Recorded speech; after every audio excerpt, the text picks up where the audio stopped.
Tonight, the bombshell files about Donald Trump's relationship with Jeffrey Epstein. These emails prove absolutely nothing other than the fact that President Trump did nothing wrong. More than 3,000 emails and images published, and now a demand from victims for all files to be released. The US president accuses Democrats of trying to lay a trap after an email suggested he spent hours with one of the pedophile's victims. We want to see justice. We're not quite sure what that looks like, and maybe just understanding what's really going on. So what else is in those files? Our team has been poring through them and will bring you the latest. Plus, I'll hear the reaction of one of Jeffrey Epstein's victims.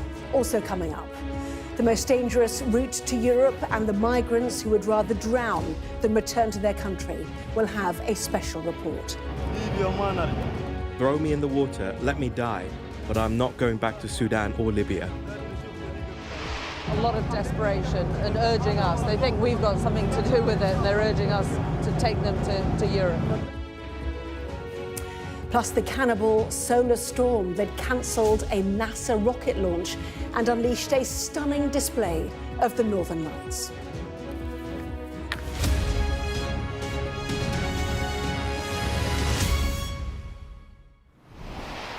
Hello, good evening, and welcome to the programme. A hoax and a trap. That's how the US president has described the decision by Democratic politicians to release select emails sent by the paedophile Jeffrey Epstein.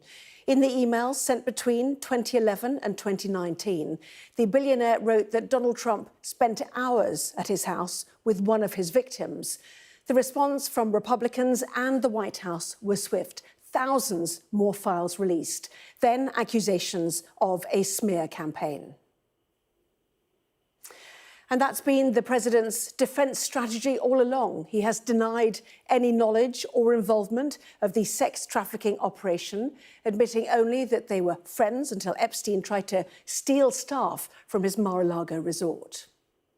I think that was one of the people. Yeah. He stole her. And by the way, she had no complaints about us, as you know, none whatsoever. I haven't been overly interested in it. You know, it's a hoax that's been built up way beyond proportion. I can say this, those files were run by the worst scum on earth.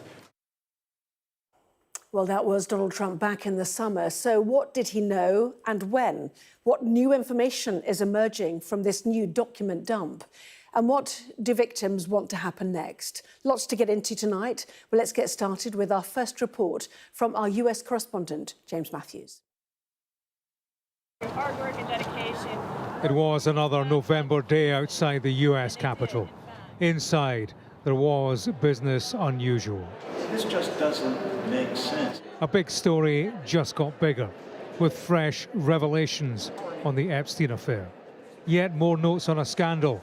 Yet again, they cite the president in Jeffrey Epstein emails released by the House Oversight Committee. One from 2011 to his co-accused Ghislaine Maxwell reads, "I want you to realize that the dog that hasn't barked is Trump. A victim, name redacted, spent hours at my house with him. He has never once been mentioned. Police chief, etc. I'm 75% there." Ghislaine Maxwell replied, "I have been thinking about that." Epstein emailed the writer Michael Wolff about a Trump media appearance.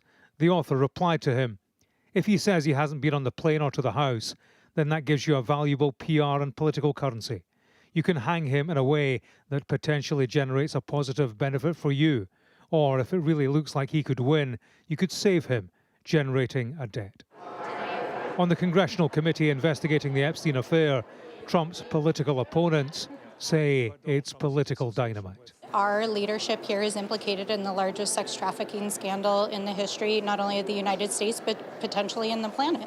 And so this email, especially the 2011 email from Jeffrey Epstein to Ghislaine Maxwell, directly references Trump. It directly talks about how he spent time with one of the victims of his sex trafficking crimes at Jeffrey Epstein's house.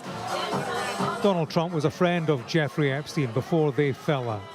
The name redacted from the new emails was unredacted by the Trump administration. They named her as the late Virginia Giuffre, Andrew's accuser. This was a White House standing by their man. These emails prove absolutely nothing other than the fact that President Trump did nothing wrong. And this email you refer to with the name of a victim that was unredacted now and has since been reported on in this room, so I will go ahead and say it, Virginia Guffrey. She maintained that there was nothing inappropriate she ever witnessed, that President Trump was always extremely professional and friendly to her. Survivors of Jeffrey Epstein have long demanded a full release of relevant files for full public scrutiny. A lawyer fighting their case gave her latest views on the latest developments. The emails are from Jeffrey Epstein himself, pointing a finger of accusation at Donald Trump, really from the grave. Among 20,000 documents newly released, Andrew Mountbatten Windsor appears to get a mention. In response to a newspaper planning to run a story on Epstein, his actions and associates, someone called The Duke emailed Ghislaine Maxwell and wrote, "Hey there, what's all this? I don't know anything about this. You must say so, please. This has nothing to do with me. I can't take any more of this." I wish I'd never met him in the first place. The documents appear to show Lord Mandelson, former US ambassador, was in touch with Epstein in 2016. In November that year, Epstein emailed him, writing, "63 years old, you made it."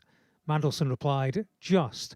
I have decided to extend my life by spending more of it in the US." Epstein wrote back, "In the Donald White House." It is the story that stalks Donald Trump. These Capitol corridors echo to a near-constant cycle of Epstein revelations, and yet they are matched by White House denials that, for now at least, keep a distance between scandal and a sitting president. But in this scandal, there is a distance to run. James Matthews, Sky News, in Washington. Well, we'll get more from James in a moment. First, though, let's head to Mark Stone, who's been taking a closer look at the documents released today. Mark, thousands of documents. I know you and your team have been going through them. What else have you found? Yeah, I mean, honestly, there are so many documents. It's been kind of overwhelming, I think, in newsrooms around the world, and I imagine in the White House as well. They have been looking through them as much as they can, perhaps in Buckingham Palace as well. Peter Mandelson's home, I imagine he's been trying to access them as well, just to see what is in these documents. Look, I mean, we've got one file here, which is within a file, within a file, within a file, which gives you a sense of how many there are. This is one of the files here. There are emails. I mean, some of it is less relevant than other parts. Parts of these documents are actually just scans of newspaper articles, scans of books that were written about the issue. But within them, and it's kind of hard to find them, you can see here lots of different files. I open another file and you can see within them, if the computer will work, there are. So this is a book that was written, Filthy Rich, about Jeffrey Epstein. So some of it is more relevant than other bits, and the interesting bits take a little while to find. And look, beyond what James outlined in his report there is really very, very interesting stuff related, first of all, to Peter Mandelson, clearly a UK interest there. This email between Peter Mandelson and Jeffrey Epstein, an email exchange, November 2016. Now, that's important because it is much later than we previously knew Mandelson and Epstein had been in touch. It was publicly known that they'd been in touch in 2010, but not as recently as 2016. And as James said, they discussed the prospect of Donald in the White House. Peter Mandelson writes to Epstein, "Donald in the White House, will he get there?" This was 2 days before the 2016 election, which we know that Trump won. And then they talk about somebody named only as Andrew. And Mandelson intriguingly writes, "Yes, without Andrew, it would not have gone nuclear. Without Andrew, it would not have gone nuclear." Now, we don't know precisely what that refers to. I've been in touch with Lord Mandelson today. I've messaged him. I've asked him if he's got any statement. He's seen the message, but he has not yet replied. Andrew Mountbatten Windsor, formerly known as Prince Andrew, and Ghislaine Maxwell, they are all mentioned in these emails.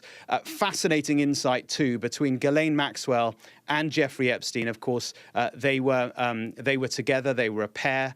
And what we get a sense of is the sort of, they kind of scrabbling with how to deal with both the legal storm that it was unfolding and the media storm that was unfolding around them. There's an email from January 2015 where Epstein writes to Ghislaine Maxwell, they need me to say that I was not aware of massage with Andrew in my house. These things have to stay, along with meeting and rebutting those allegations. I need it ASAP. So a glimpse there into the private emails between Ghislaine Maxwell, now, of course, in an American prison for her part in all of this, and Jeffrey Epstein, who died in prison back in 2019. Lots of work underway, quite clearly, Mark. Thank you. Well, let's bring in James now. And quite clear what we saw today, James, is a political battle ongoing, which has led to the publication of these documents. Hi, Anna. Yeah, this, make no mistake, is a difficult episode for Donald Trump. Increasingly difficult, no doubt. The story, it drips new detail on a rolling basis. It has done for months. Incrementally, it gets closer to the president. His opponents already see guilt by association, and they are convinced by that. There are many in Republican ranks who too have serious suspicions.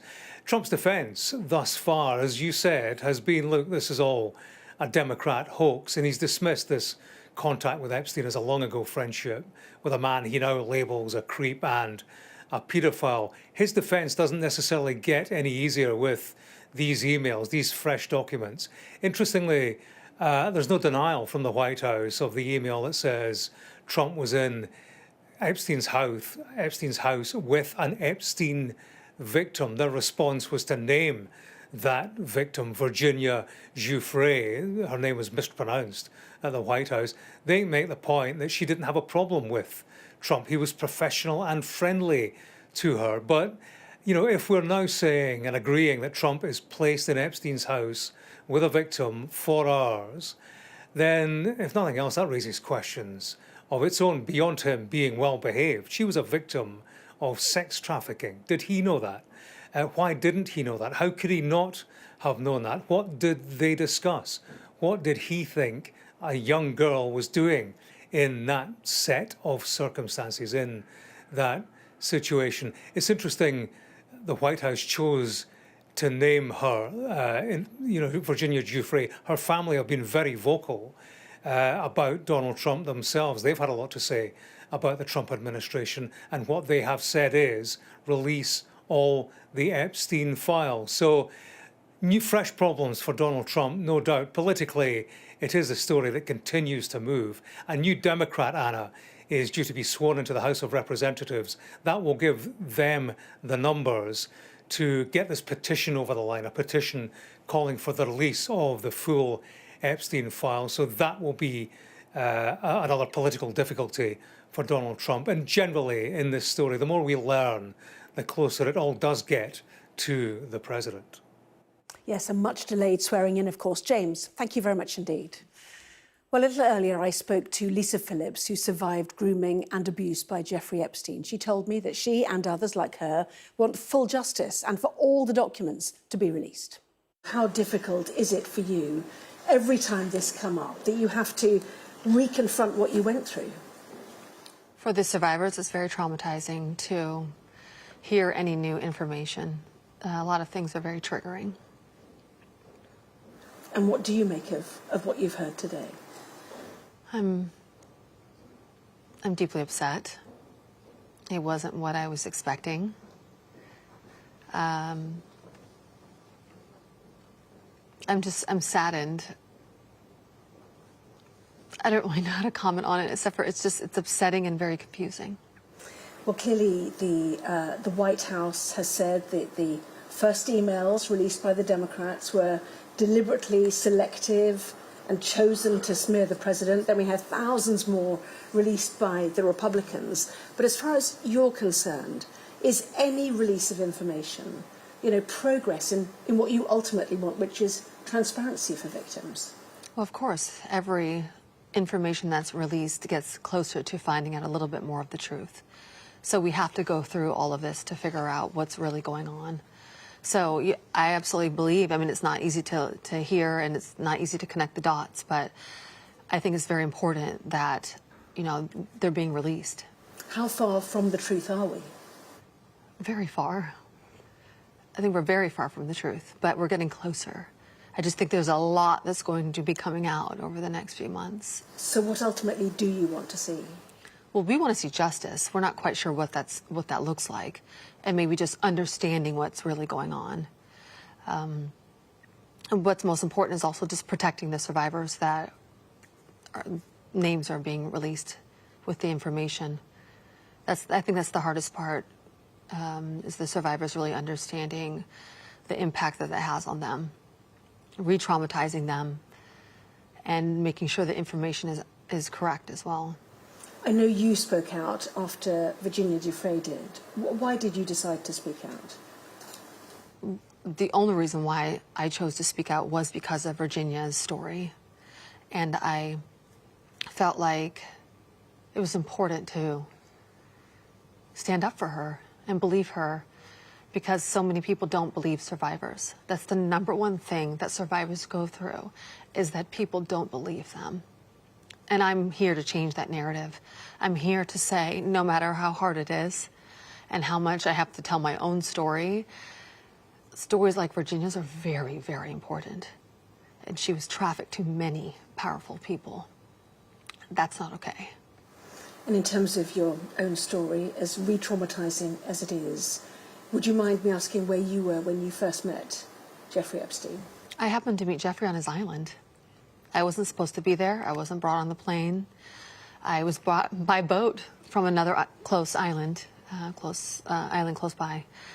And another young girl brought me, thinking, oh, this is a great guy. He's a mentor. You know, he's done so much for me. He got my visa to work in the United States. She was Eastern European, like so many victims were.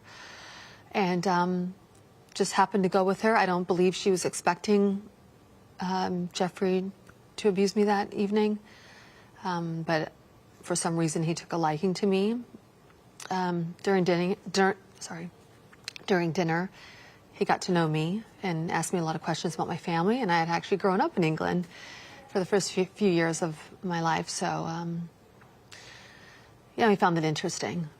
And the conversation went from there to, you know, your ambitions and aspirations and your goals, which made me feel kind of like, oh, I'm special. And I felt safe in his presence. So are you saying you were abused the first night you met him? Well, I was there for the entire day on that island.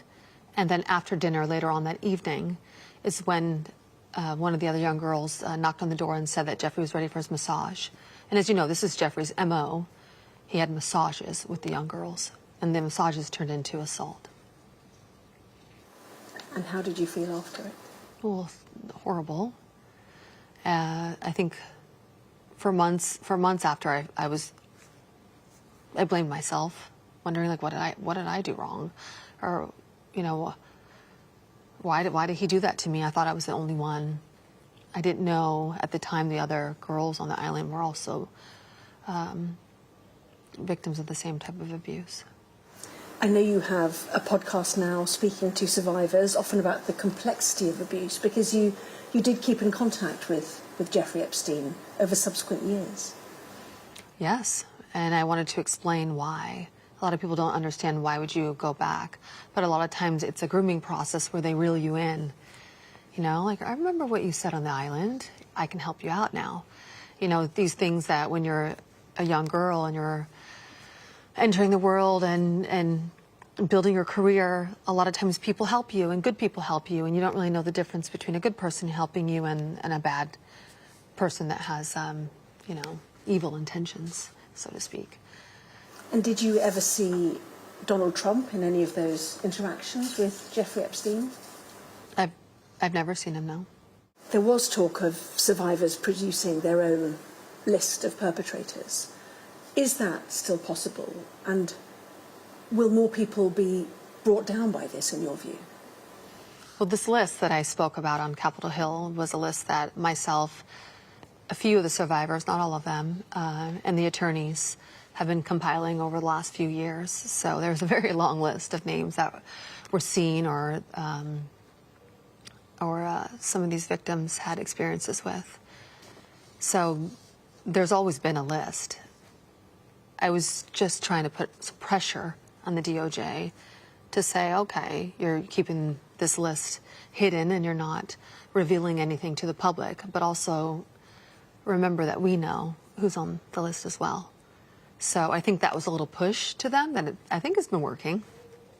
Is the Donald Trump question holding up the release of more information that you and others so desperately want to see? We desperately want to see more. We desperately want to see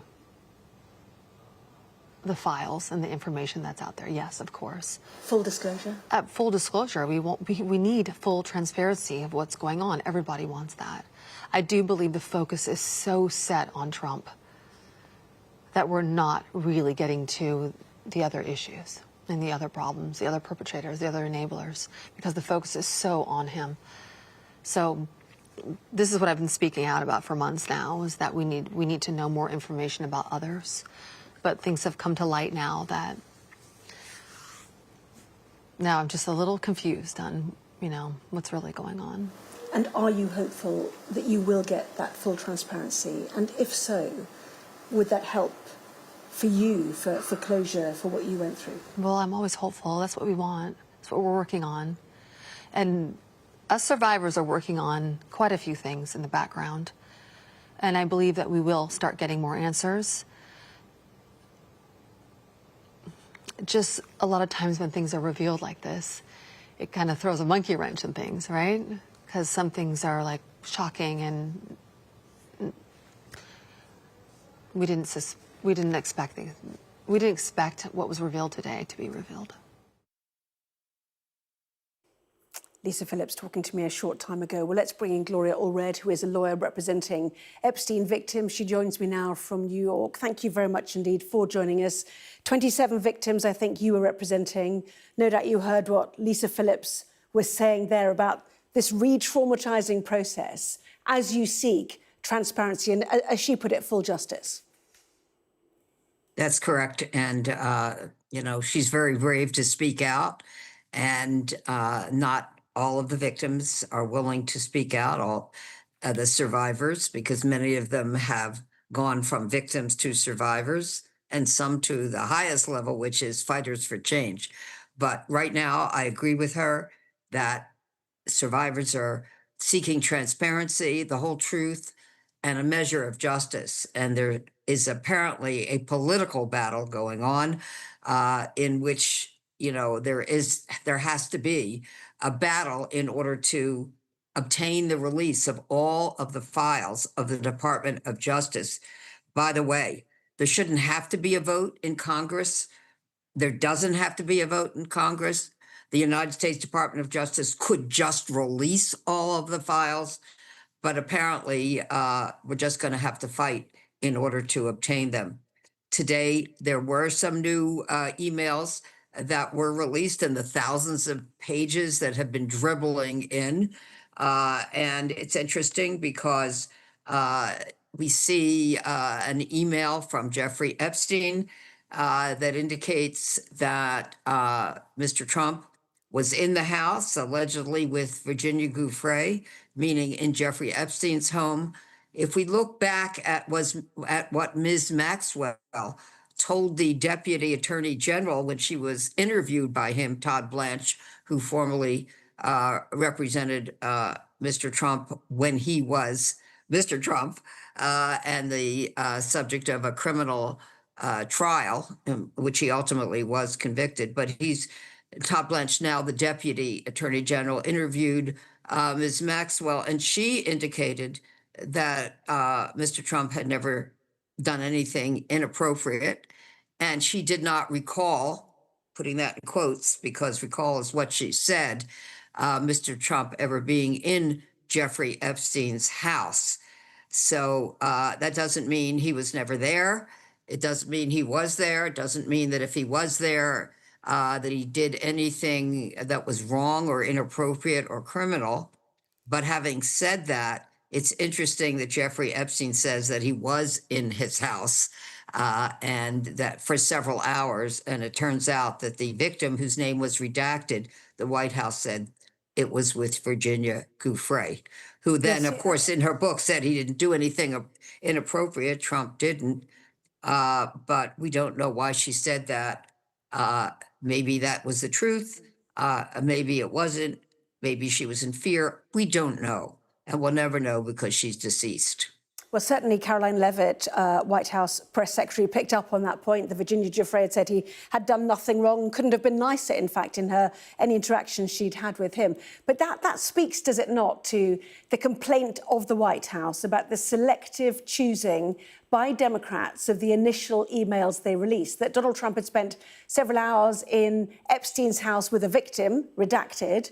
The redacted person was, as you pointed out, Virginia Giuffre, who said Donald Trump had done nothing wrong. So, why did they specifically pick bits and not do the rest of it? So was it right for the rest of the thousands of documents to be released, in your view, for that all-important context, especially when it pertains to the US president? Well, of course, I can't speak for members of Congress and why they decided to release what they released. Having said that, of course, if they had all of the Epstein files that the House Oversight Committee is seeking, which they don't have at this point, then that could all be released and then everyone could figure out the context, if it's possible to do so, by what's in the investigative files. But because they don't have all the files, I mean, whose fault is that? That's the Department of Justice, because they could release them. At some point, Pam Bondi, the Attorney General, said she would release them, but then there's been a change. They're not releasing them. Now one member of Congress was asked to appear in the White House Situation Room with high-level appointees of President Trump this afternoon. Her vote as a Republican, it appears they were trying to influence. But reportedly they weren't successful. And this Republican member that was called into the Situation Room, very unusual, by the way, for her to have been called there, is going to stick to her vote, which is to have all of the files released. And that's consistent with the polls in the United States, where Republicans and Democrats agree that there must be transparency in the release of the files and that all of the Epstein files should be released. So words like smear and Democrats trying to single out, I mean, really, it's a deflection. Why not just release all of the files? Apologies, we're running out of time. You're right, it's a political battle. It's a fight for justice. Yes. There is more information to come out. We really, really appreciate you joining us. Thank you very much indeed. Thank you. Thank you. Bye-bye. Well, this is The World. Next up, Alex Crawford's special report from Europe's people smuggling frontline, East Libya. Back with that.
we are under Israeli military restrictions in terms of some of the things that we can film, but it's important to be in there. What a slow drive for the president as he approaches his golf club. 4 more years! Free wherever you get your news. I'm Mark Stone and I'm Sky's correspondent based here in Washington, D.C.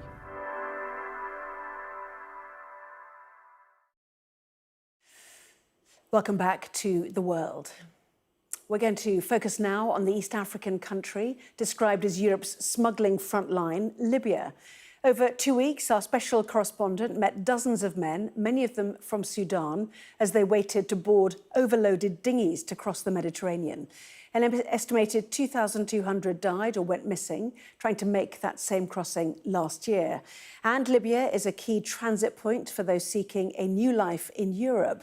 Migrants and refugees travel from East and West Africa, from the Middle East, and even as far afield as Bangladesh.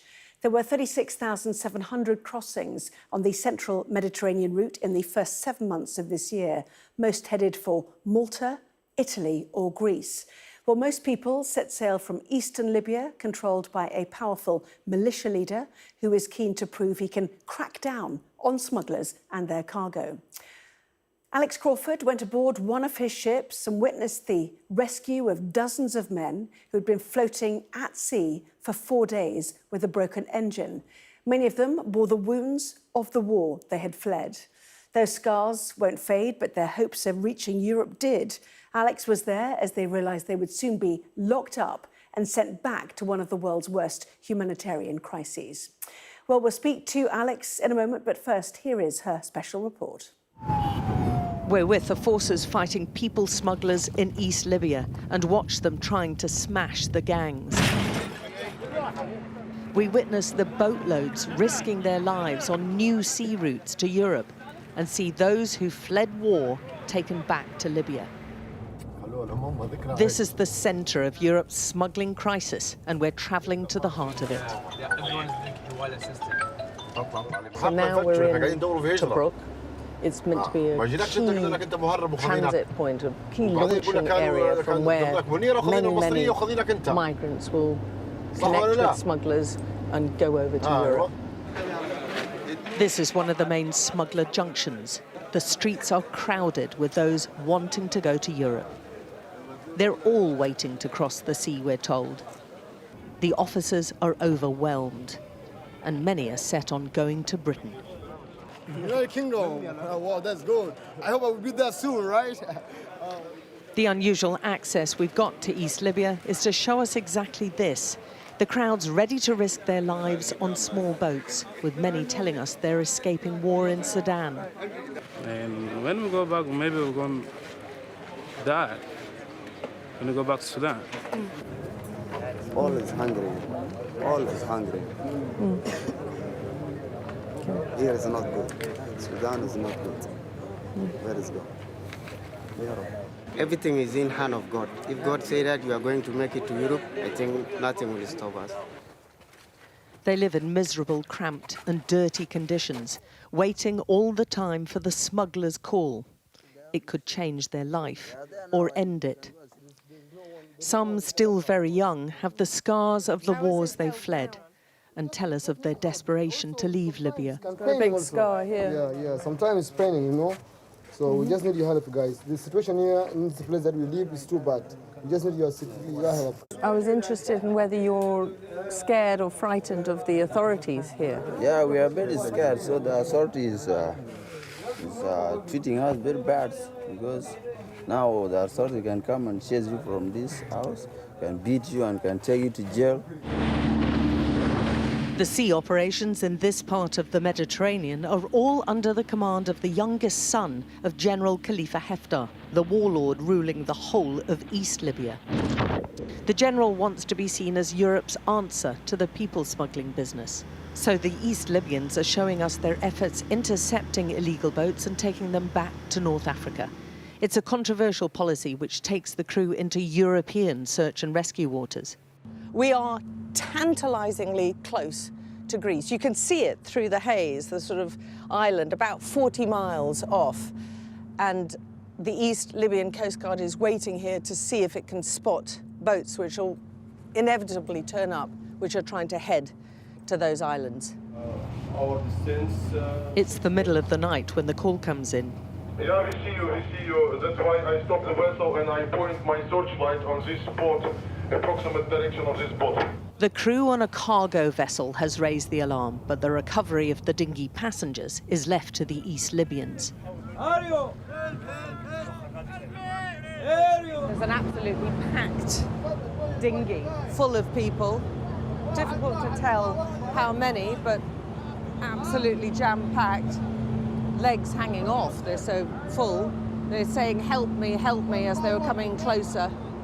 And they're trying to throw them a rope to pull them in. Panic is setting in. Their engine is broken and they've been nearly 4 days at sea. They're exhausted and wet and desperately thirsty. Many appear dehydrated and very weak. The dinghy is rapidly taking on water and minutes away from sinking. They don't realize yet, but they've just been pulled aboard a brigade ship run by one of the most powerful armed groups in the region. It's a TBZ ship under the command of General Haftar's son, Saddam. His forces are accused of a range of crimes by human rights groups, including rape, torture and smuggling. At this point, the ship's passengers think they're still going to Europe. This boat is taking you back to Libya. Really? Yes. I don't know. These are the East Libyan Coast Guard. And if we say that we're gonna go next, for example, in Greek, we're gonna go or we cannot go? They're taking you away from Greece. They're taking you to Libya. We don't like Libyan exactly because we don't like Libyan, of course. Other passengers are equally shocked as the crew tries to placate them. If we didn't come to you, I think you die. Yeah, exactly. Yeah? As their dreams of Europe fade, fear steps in. Throw me in the water, let me die, this man says, but I'm not going back to Sudan or Libya. They're pretty desperate. They keep on saying, don't take us back, don't take us back, we don't want to go back. A number of them saying that they've tried before, failed, and now trying again, but a lot of desperation and urging us. They think we've got something to do with it, and they're urging us to take them to Europe. The interception of asylum seekers so close to European territory is highly contentious, returning them to war zones and unstable countries even more so. In cases like this, you don't think too hard about where you are in the sea, the captain tells us. You saw, water was already inside their boat, he goes on. 2 or 3 hours and they'd all be dead. It's a long night back to East Libya, where it's difficult to lodge asylum claims because the only UN-recognised government is in the rival and separated West. I think a lot of people will wonder about the whole ethics of picking up people who have fled a war zone, who have fled instability, and they say they're terrified for their lives, and who pick them up off the coast of what they consider safety in Europe, and then they've taken them all the way back again to Libya, another country which is considered to be very fractured and very unstable and full of a certain number of dangers. The men tell us they're all from Sudan too, and legally allowed to stay in Libya, but none want to. And now they're about to be returned to what they were fleeing from, one of the world's worst humanitarian disasters. There's a frantic dash for freedom, a sense they've come too far trying to escape war to give up now. But it's a fruitless, desperate gesture. He knows, along with the rest of them, that they're headed to a detention centre. They'll be locked up now for an unknown time and then sent back to a war zone. They are a picture of despair and helplessness. Well, Alex joins me here tonight. We've long talked about this porous North African border, haven't we? But what was it like for you there, seeing the hope of these people, then their desperation and despair? I think at first they thought very much that they were possibly going to die. You know, they were in a boat that had been bobbing around, the engines had failed, the fuel had run out, it's pitch dark, and the seas are quite rocky. I mean, on the way there, our much bigger vessel was really tossing and turning. So when they saw a big ship picking them up, they were like, OK, scrambled on, full of hope, full of optimism, especially seeing what appeared to be Europeans filming them coming in. And the first immediate reaction was, you know, water, please give us water. But then it was lots of thank yous. And we said over and over again, hang on, we're just journalists, we're just observing, we're just filming this. And then they thought that they were going to Greece, and they were a number of them were telling us what skills they had and how many languages they could speak and how useful they could be in Europe. And repeatedly we had to say, no, you're not going to Europe. You're going to spend another 5-6 hours at high speed being taken back to Libya. And when the penny dropped, there was a lot of anxiety, a lot of anger, a bit more desperation, and then sheer exhaustion. And they just realised things were out of their hands. So tell us then about the man who's driving this policy then. You know, who is he? And what is he hoping to get out of being effectively Europe's migrant policeman? Well, General Khalifa Haftar is the de facto leader of East Libya. And he's got a very interesting past. He was a former general under Colonel Gaddafi, the long-time dictator of Libya, who was toppled during the Arab Spring in 2011. He fell out with Colonel Gaddafi, and so he came back, he went into exile in America for many years and lived near Langley, was meant to have had quite good relationships with the CIA, returned during the Arab Spring, the revolution, and took part in that revolution. But he said, all I bring with you is an army, and he created his own military, which he called the Libyan National Army. He then was recalled when ISIS filled the vacuum which was left after the revolution, so became a kind of hero because he drove out ISIS, who controlled large sections of Benghazi, the seat of the revolution. But since then, he's set up his own kind of de facto government. He's not taken part in official democratic elections for many years now, and he's appointed his sons. So he's created another family dynasty, and he's much feared. I mean, he jails journalists and has been linked to the killing of parliamentarians who've criticised him. His sons have a very feared reputation as well. So he clearly wants political recognition. He wants to be recognised by Europe as a partner, and he also wants funds, because the West, the internationally recognised government of Libya, has got millions from Europe for doing deals with Italy.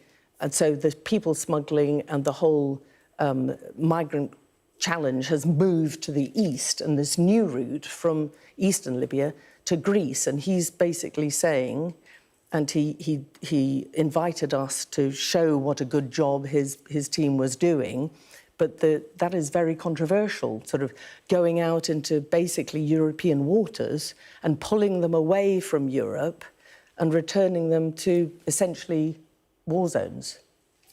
Alex, stay there, if you don't mind. Let's talk about one of those war zones now and hear from Amy Pope, who is chief of the International Organization for Migration. He's currently in the capital of Sudan, Khartoum. I spoke to her earlier and began by asking her thoughts on the images from Alex's report. It's an extraordinarily dangerous journey. I've had the opportunity to meet some of these migrants just as they're coming off the boat in Italy.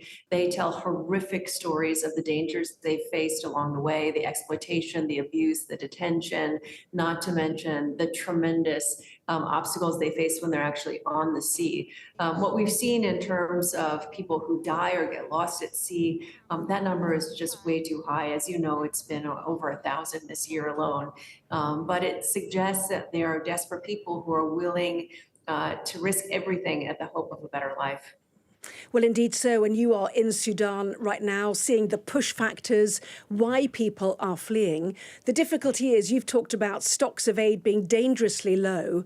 You know, if people don't get aid swiftly right now as they leave cities like Al-Fasher or in the months to follow, they have to leave, don't they? They have no other option. So have aid agencies, do you think, failed people right now?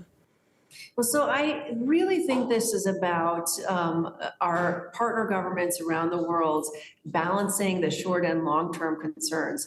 I understand, of course, that there are extreme budget resource constraints all over the world, including with some of our key partner governments. But cutting aid, cutting assistance to those at the moment where they most need it often translates into the kind of dangerous routes that people take eventually, which ultimately becomes so much more expensive to respond to. Well, tell us a bit about what you've seen so far on your visit to Sudan. You know, first of all, how many people are still left in Al-Fasher? How many have got out? And what are conditions for them when they are out? So about 90,000 people have fled Al-Fasher, and we think about the same number remain in the city. That is in addition, of course, to another 50,000 who've left the Kordofans, a nearby region. And the stories that we've heard are absolutely horrific. I had a chance to sit down with a group of women yesterday. All of them spoke about the tremendous fear that they felt. One woman described having to crawl on her hands and knees as she was leaving her neighborhood so that she would not be targeted by the drones. They spoke of the men being stopped and either summarily shot or detained. They spoke about people being left behind, those who are too weak or too sick to continue on with the journey. And they described seeing dead bodies along the route as they fled the area, the people who just couldn't keep up. And that, of course, is in addition to the very, very high numbers of women and girls who have been sexually abused, who have been raped as they've tried to flee.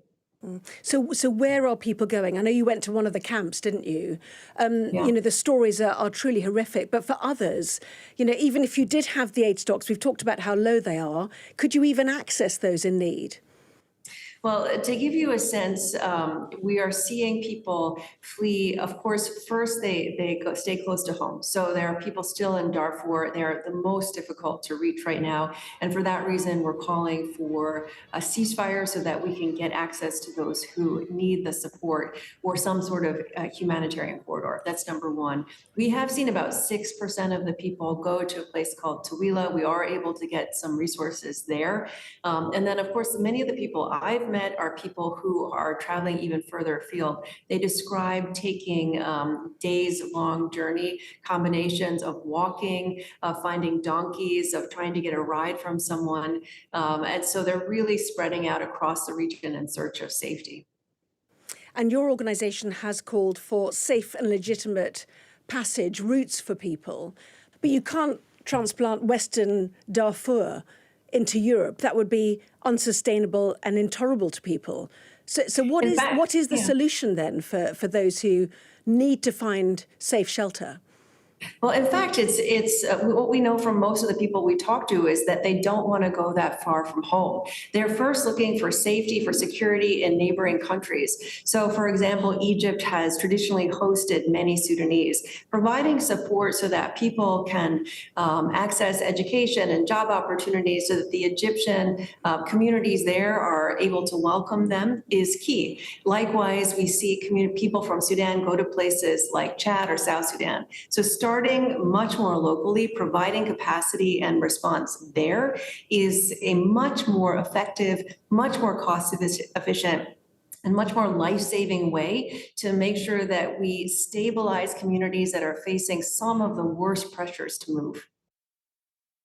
Amy Pope there. Well, let's return to Alex Crawford. The push factors are really strong in parts of Africa. And in fact, many people you met did say that they were from Sudan. Yeah, they're not just from Sudan. There were large numbers who said they were from Sudan, but also Eritrea, Nigeria, Cameroon, Niger.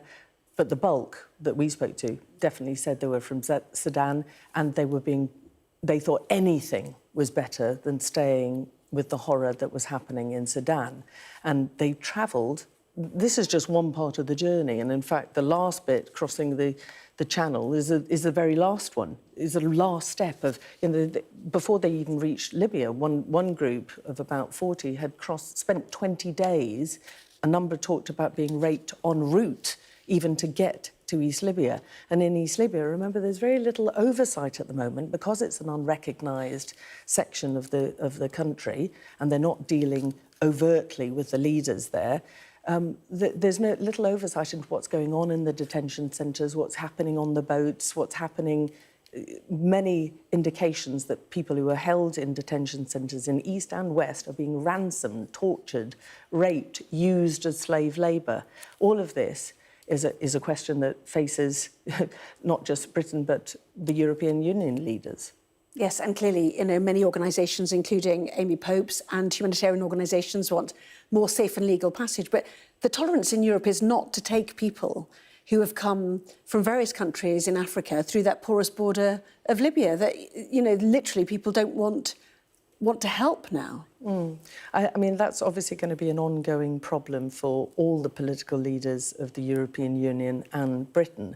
I think many humanitarian organisations and perhaps many politicians would think that you probably need to try and stop the problem a long, long way back. Perhaps the seat of what's going on in Sudan. What is it that's prompting them all, this huge humanitarian crisis?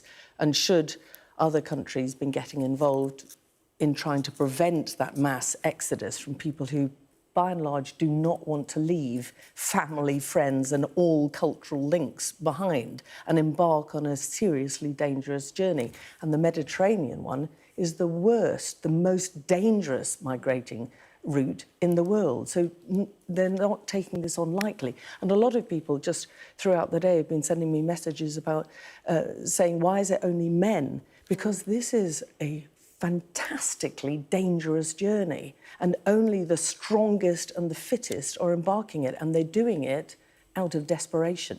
And how does it relate to the Channel migrant issue, which is so, ripe in this country? Well, everything that is happening in Libya, and that is a massive transit point for migrants, affects what eventually happens here and Europe. So, and everyone converging, all those people, and 850,000 migrants or refugees are in Libya at one point. So that's a lot of people constantly coming through. And as long as there are smugglers or traffickers who appear to make it easy for them to do it, using all their savings, offer and coerce them and force them into doing this journey, it's going to keep on happening because people are desperate. So I think the root of the problem, and many humanitarian organisations would say, needs to be tackled much, much earlier. And it's very much part of a criminal enterprise, which is what... the whole thing is a criminal enterprise with many of the different countries, networks within the countries, facilitating this criminal network. Such a big issue. Alex, thank you very much indeed. Fascinating reporting there. Thank you.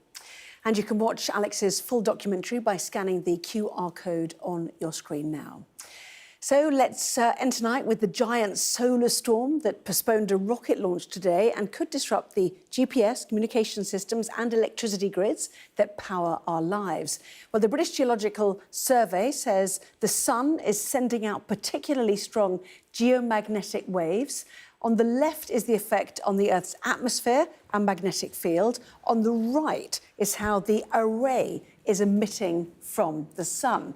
Well, it's being called a cannibal solar storm because of its potential to feed off another storm in space, and it is one of the biggest in 20 years. Well, there is a silver lining to all of this, though. The storm could bring more impressive northern light sightings to parts of the UK tonight, as long as there are clear, dark skies. Certainly America enjoyed an extraordinary display. So a big day of news in terms of Epstein today, with the release of thousands of documents in Washington. So what do we know tonight? Well, the US president has accused Democrats of trying to lay a trap after an email suggested he had spent hours with one of the paedophile's victims. A survivor of Jeffrey Epstein and a lawyer representing 27 others have demanded that Congress release now all the documents Our teams are still pouring through those files. We will bring you any new information as we get it. Well, that is it from the World team for tonight. More from News at 10 in a moment.